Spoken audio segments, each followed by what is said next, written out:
aí, vamos estudar a lição? Quinta-feira, 13 de novembro, e hoje é um dia muito especial. Sabe por que é um dia muito especial? Porque 13 de novembro é o dia do aniversário da Dona Maria, minha mãezinha querida.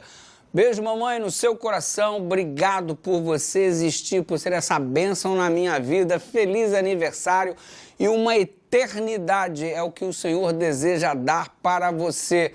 Afinal de contas, você é bênção do Senhor para a minha vida. Deus continue te sustentando e te guiando, mãezinha querida. Amo demais você. Ansiando por sua presença é o tema da lição de hoje. E você percebe o texto base, Josué capítulo 18, versículo 1 e 2. Perceba que chegou o momento de dividir a terra prometida entre as 7 tribos restantes, e porque 2 outras e metade da de Manassés já havia ficado por lá, já em propriedades previamente distribuídas, e agora, antes de dividir o conteúdo da terra prometida entre as tribos, olha o que Josué faz, interrompe tudo para construir o tabernáculo em Siló, centralizando assim o culto. Que preocupação é essa? O povo não queria a terra.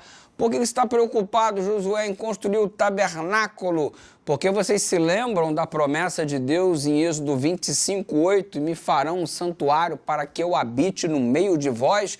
Ou seja, antes de tomar posse da terra, prioritariamente o que desejamos é construir a casa de Deus, é que Deus habite no meio do seu povo. Mais importante do que dividir o conteúdo da terra, dividir a terra em pedaços, é ter a presença do Senhor. O primeiro espaço a ser encontrado é o espaço de Deus em nosso meio, é prioridade, isso se chama prioridade. Isso revela uma coisa muito importante para a gente, que Deus é prioridade da nossa vida antes de tomarmos qualquer atitude em nosso próprio benefício. Deus é a nossa prioridade, a habitação de Deus em nosso meio deve ser o nosso principal objetivo de vida.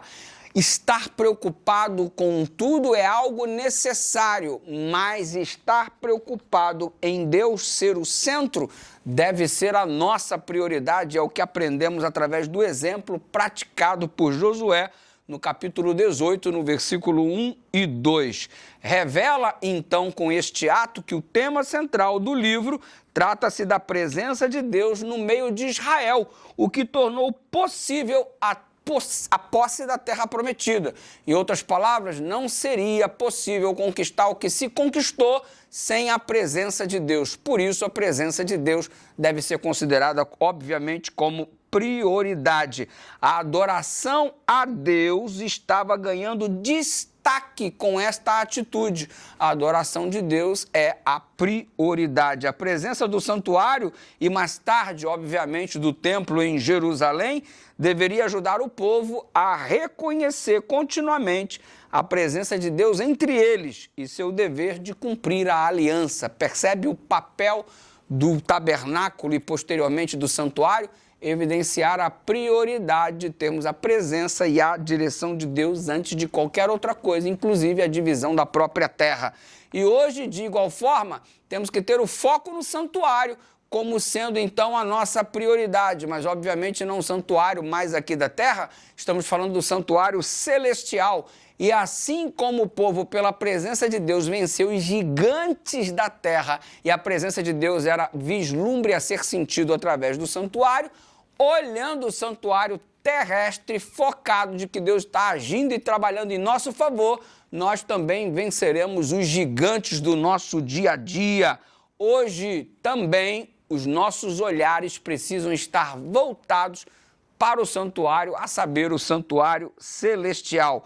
Ao confiarmos continuamente na obra que Jesus realiza no santuário celestial, realizou na cruz e dá continuidade no santuário celestial, podemos olhar para o futuro com esperança, confiança, aguardando o dia em que Deus habitará no meio do seu povo. E desta vez, para todo sempre, basta dar uma olhada em Apocalipse capítulo 1, verso 3, e ele estará para sempre conosco e nós estaremos com ele. Esta é a nossa bendita esperança. Glória a Deus por isso. Maranata, que o Senhor logo venha. Vamos orar? Pai querido, ajuda-nos a colocar o Senhor como centro de tudo. antes de qualquer outra coisa, estarmos priorizando tua presença em nossa vida. Isso foi ilustrado através do santuário lá em Siló, é ilustrado também através do santuário celestial, que um dia possamos estar contigo pessoalmente para todo sempre. Essa é a nossa bendita esperança em nome de Jesus.